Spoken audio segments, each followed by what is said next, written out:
Hi friends, ఎలా ఉన్నారు? బాగున్నారా? మన ఆర్డీఆర్ఎన్ కుకింగ్ ఛానల్లో ఈరోజు ముల్లపప్పు చేసుకోబోతున్నాము. కందిపప్పు తీసుకున్నాను. దీన్ని ఒక 2-3 టైమ్స్ వాష్ చేసుకుందాము.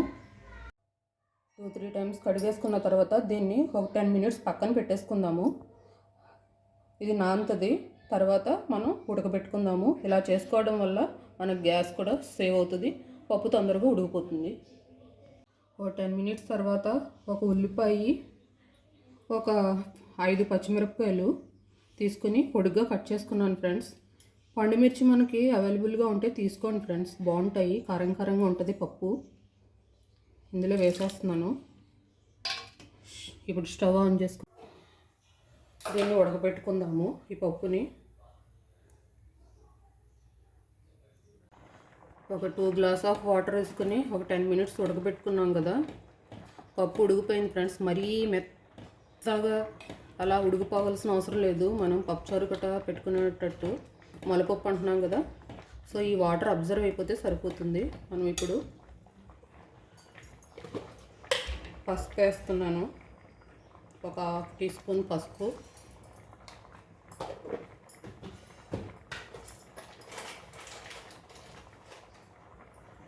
రుచికి సరిపడినంత ఉప్పు,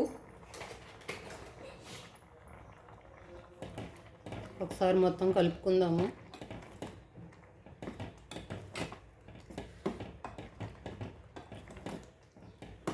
ఒక్క 5 మినిట్స్ ఉడికితే ఈ వాటర్ అంతా అబ్జర్వ్ అయిపోతుంది. ఇప్పుడు మనం తాలింపు వేసేసుకుందాం ఈ పప్పుకి. దీన్ని పక్కన పెట్టుకుని మళ్ళీ స్టవ్ వెలిగించుకొని కళాయి పెట్టుకున్నాము. కొంచెం ఆయిల్ పోసుకుని ఆయిల్ వేడెక్కనివ్వాలి. ఆయిల్ వేడెక్కింది. వెల్లుల్లిపాయలు వేస్తున్నాను.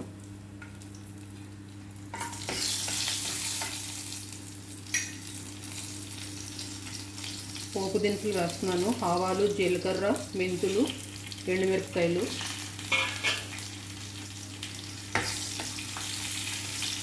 ఆవాలు చిటపటలాడాలి.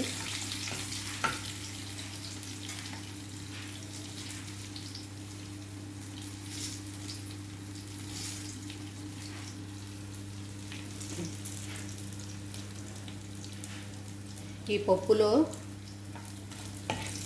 కొంచెం ఆవకాయ పచ్చడి వేసుకొని తింటే వేడివేడి అన్నంలో సూపర్గా ఉంటుంది ఫ్రెండ్స్. ఒకసారి ట్రై చేయండి మీరు కూడా, చాలా బాగుంటుంది.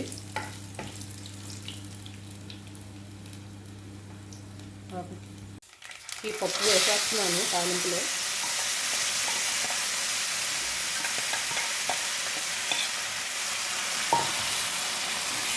చక్కగా ఈ తాలింపు మొత్తం పప్పుకు పట్టేటట్టుగా కలుపుకోవాలి.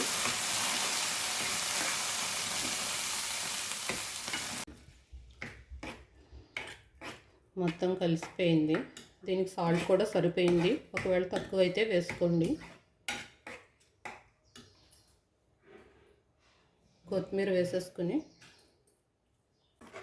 కొత్తిమీర వేసుకుని ఒకసారి మొత్తం కలిపేసుకొని స్టవ్ ఆఫ్ చేసేసుకుందాము. వేడివేడిగా మన ముల్లపప్పు రెడీ అయిపోయింది ఫ్రెండ్స్.